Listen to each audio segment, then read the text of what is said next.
Jangan lupa subscribe, like, and share channel Business Miracle melalui tombol di bawah ini. Halo sahabat Business Miracle, kembali bersama saya Farid Subhan. Beberapa waktu yang lalu saya sharing kepada Anda tentang 10 masalah fatal yang mengakibatkan kegagalan bisnis yang pada 1-3 tahun pertama. Yang apabila Anda tidak mampu menyelesaikannya, apabila Anda tidak bisa mengendalikannya, maka biasanya bisnis Anda akan gagal pada 3 tahun pertama. Anda menjadi bagian dari 75% sampai 90% bisnis yang gagal pada 3 tahun pertama. Kali ini saya ingin melanjutkan berbagi kepada Anda tentang 10 masalah fatal yang akan mengakibatkan kegagalan bisnis Anda pada tahun keempat dan seterusnya. Ini tidak kalah pentingnya dengan periode yang pertama, karena dengan video saya yang pertama, karena sukses tidaknya bisnis Anda dalam jangka panjang biasa tergantung dari tahun ketiga dan seterusnya, dan itu sangat krusial sekali. Baik, saya lanjutkan. Apa saja masalah tersebut? Yaitu masalah yang ke-11 yang menyebabkan bisnis gagal, yaitu terjadinya disharmoni antara founder dengan investor. Bahkan terkadang tidak hanya antara founder dan investor, tetapi antar founder. Ketika bisnis sudah mulai menghasilkan uang, misalnya ada salah satu yang ingin menguasai, atau ada satu orang yang tidak bisa bekerja sama, ada orang yang sudah cenderung tidak positif terhadap perkembangan perusahaan. Ya, ini antar founder. Kemudian bagaimana dengan investor? Ya, ketika perusahaan Anda berkembang, Anda membutuhkan dukungan investor. Pada saat yang sama ketika Anda ingin scale up bisnis Anda ingin membangun skala ekonomi yang besar terhadap bisnis Anda membutuhkan investor. Tetapi karena egoisme seorang founder, terkadang Anda harus bubar jalan dengan investor Anda, sehingga investor Anda tidak bisa melanjutkan dukungan kepada Anda. Maka pada tahun keempat dan seterusnya, ini potensi yang paling berisiko mengakibatkan bisnis Anda gagal, karena terjadinya disharmonisasi antara founder, antar founder, dan juga antar founder dengan investor. Berikutnya masalah yang ke-12, yaitu ketika founder menyerah untuk melanjutkan misi perjuangan perusahaan. Perlu kita ketahui bahwa masa-masa yang sangat sulit ketika perusahaan pada 1-3 tahun pertama tidak berhasil scale up, tidak berhasil melompat menjadi perusahaan yang sustainable. Ya, karena pada video yang sebelumnya saya berbagi kepada Anda tentang adanya kegagalan scale up. Ya, itu terjadi karena Anda tidak bisa melompat jurang kematian, atau Anda crossing the chasm, ya, Anda tidak berhasil melompati lembah kematian Anda. Maka biasanya bisnis hanya segitu-segitu saja, ya, bisnis tidak berkembang pesat. Pada saat itu terjadi demotivasi dari seorang founder. Nah, pada situasi seperti itu, situasi yang sangat kritis, ya, bisnis akan bisa berlanjut apabila seorang founder tidak menyerah. Ya. Apapun yang terjadi, meskipun Anda kehabisan uang, meskipun tim Anda tidak memberikan dukungan kepada Anda, tapi apabila Anda yakin bahwa bisnis model Anda dan respon pasar selama 3 tahun pertama itu cukup bagus, maka Anda komitmen, Anda persisten untuk melanjutkan bisnis Anda, tidak mustahil bahwa meskipun Anda di 3 tahun pertama mengalami kesulitan, berikutnya bisnis Anda akan meroket, akan sukses. Syaratnya adalah ketika Anda sebagai seorang founder, Anda pendiri perusahaan, Anda komitmen untuk melanjutkan misi Anda mencapai yang Anda inginkan, ya, mengejar cita-cita bahwa bisnis Anda harus sukses. Tetapi sebagian besar pebisnis biasanya ketika mengalami kesulitan, seolah-olah Anda tidak menemukan solusinya, sehingga Anda menyerah di tengah jalan. Sekali lagi, tidak ada kata gagal ketika Anda meyakini dan terus-menerus berusaha, ya. Seperti bagaimana Thomas Alva Edison melakukan percobaan sampai 1000 kali untuk menemukan listrik. Ya. Jadi jangan menyerah, lanjutkan perjuangan ya. Kunci sukses di tahun yang keempat. Berikutnya yang ke-13, ketika Anda terlalu produk sentrik dan tidak mendengarkan konsumen. Ya, ini mirip-mirip dengan yang pertama, tetapi yang ingin saya tekankan bahwa Anda harus fokus untuk mendengarkan konsumen untuk melakukan perbaikan, ya. Kenapa? Karena biasanya ketika Anda terlalu fokus pada produk yang harus Anda kembangkan, Anda akan lupa bahwa sebenarnya tugas Anda adalah memuaskan konsumen Anda. Tugas Anda adalah terus-menerus berinovasi untuk menjawab kebutuhan dari konsumen Anda. Kalau tidak, maka konsumen Anda akan meninggalkan Anda. Maka kunci suksesnya adalah Anda sering mendengarkan konsumen. Anda sering bersama konsumen. Kalau perlu Anda riset kepada kebutuhan, keinginan konsumen. Sehingga dengan demikian Anda terus-menerus dari waktu ke waktu akan meningkatkan kualitas produk Anda, meningkatkan pelayanan Anda, dan juga tentu bagaimana membangun hubungan relationship ya dengan konsumen atau meningkatkan engagement ya hubungan Anda dengan konsumen Anda. Kemudian yang ke-14, saya lanjutkan, yaitu ketika Anda sebagai pendiri bisnis, Anda sebagai seorang pengusaha, Anda kurang passionate di dalam menjalankan usaha Anda. Putra Sampurna mengatakan bahwa bisnis yang sukses itu apabila Anda eat, sleep, and dream. Apabila Anda memikirkan bisnis Anda 24 jam, 7 hari, 24 hour, 7 days. Ya. Karena jika Anda tidak melakukan hal itu, biasanya Anda tidak akan kreatif. Anda tidak akan inovatif. Ketika Anda menemukan masalah di lapangan, Anda tidak tahu bagaimana memberikan solusi terhadap masalah tersebut. Karena apa? Karena Anda tidak merasakan memiliki bisnis itu. Ya. Passionate bukan berarti Anda harus berbisnis dengan sesuatu yang pasti Anda sukai. Ya.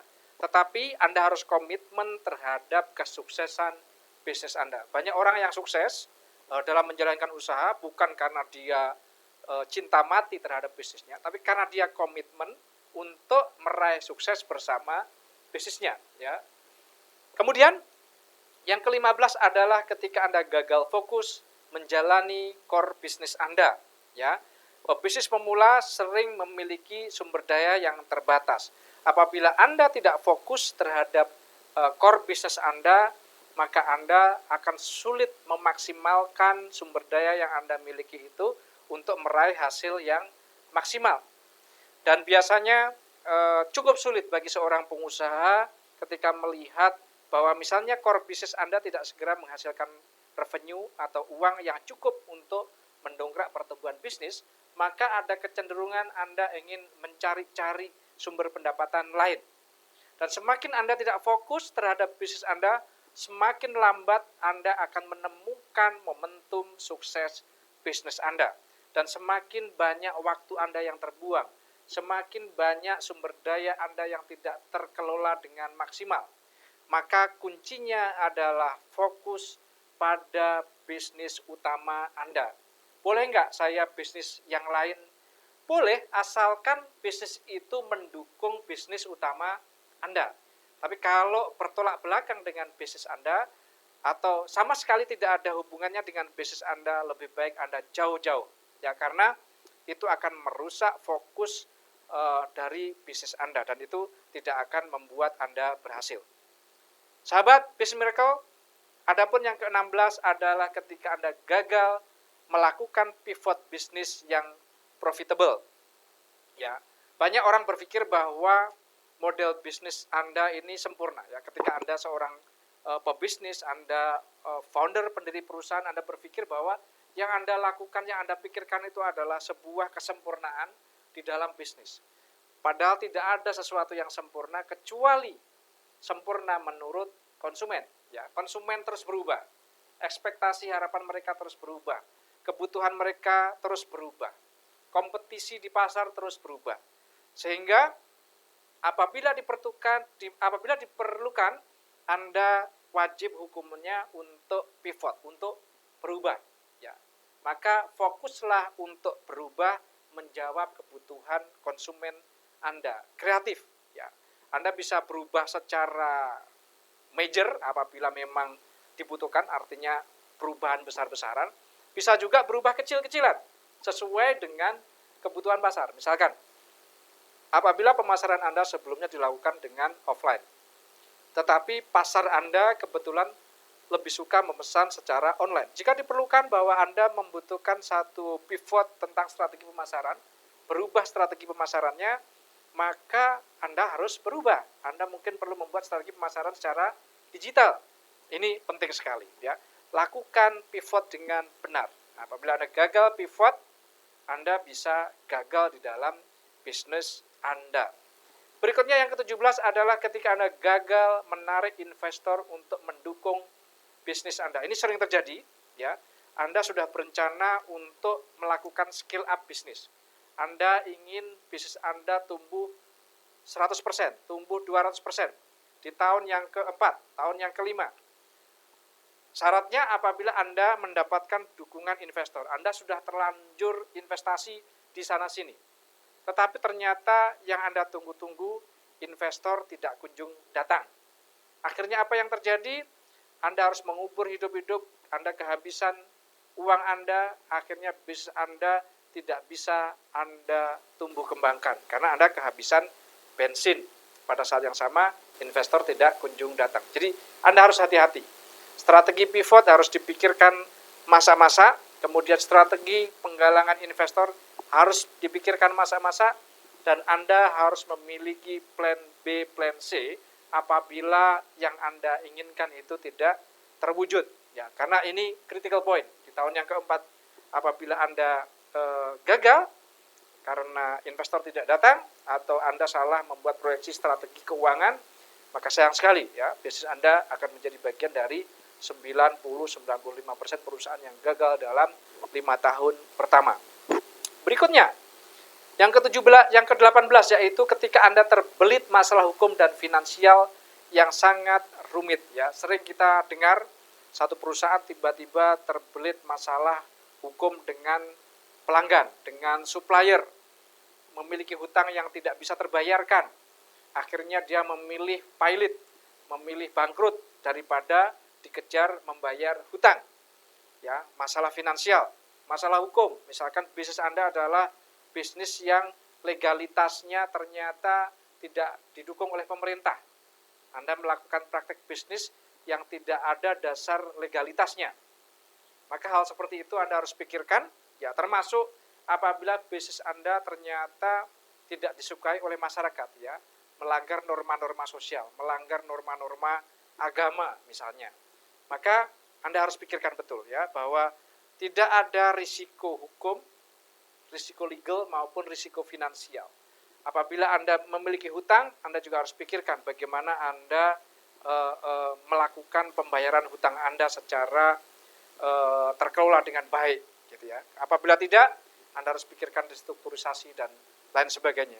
Maka masalah hukum dan finansial ini adalah masalah yang rumit, yang sangat memungkinkan Anda gagal, ya. Ini masalah yang ke-18. Kemudian masalah yang ke-19 adalah Anda tidak mau belajar dari kegagalan masa lalu, ya. Setiap bisnis saya sangat yakin 1000% bahwa pasti ada cerita kegagalannya, ya. Apabila Anda belajar dari kegagalan dan kegagalan yang Anda alami sebelumnya, maka biasanya justru ini akan memperbesar Anda, justru ini akan memperkuat Anda, dan kedepannya Anda akan bisa menjadi lebih baik. Manfaatkan mentor Anda. Apabila Anda memiliki mentor, dan saya sarankan Anda selalu memiliki mentor-mentor yang hebat, ya.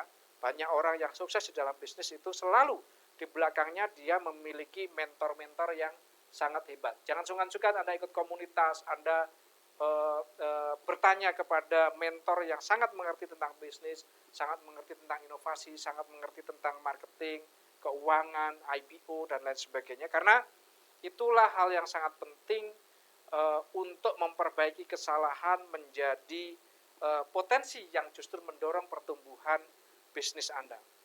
Dan yang terakhir, sahabat Bisnis Miracle, ketika bisnis Anda tidak kunjung menghasilkan uang, Anda terus-menerus membakar hutang, membakar uang, dan melupakan profitabilitas. Ya, ingat, di dalam model bisnis, yang terakhir adalah bagaimana mengkonversi revenue menjadi profit. Ya, bagaimana mengkonversi produk menjadi penjualan dan penjualan menjadi profit. Apabila Anda tidak berhasil melakukan konversi tersebut, maka sudah pasti Anda sedang membangun kubur kematian bisnis Anda. Memang ada beberapa jenis bisnis yang bisa terus tumbuh berkembang dengan profitabilitas yang negatif, tetapi dengan cash flow yang sangat positif. Tetapi tidak semua bisnis itu bisa dikelola dengan cash flow yang negatif. Tidak semua bisnis bisa sustain, bisa survive dengan profitabilitas yang terus-menerus negatif.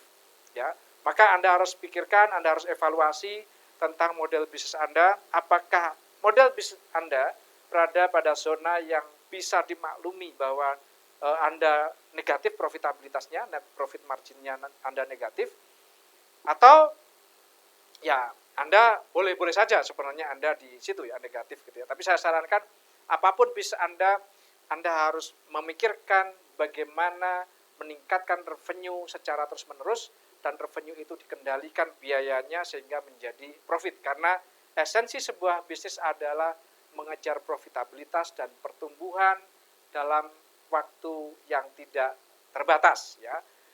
Baik sahabat Business Miracle, demikian 10 masalah fatal di dalam bisnis yang akan mengakibatkan kegagalan bisnis Anda pada tahun keempat dan seterusnya.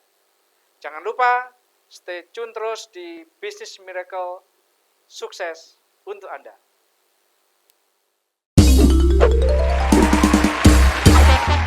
Jangan lupa subscribe, like, and share channel Business Miracle melalui tombol di bawah ini.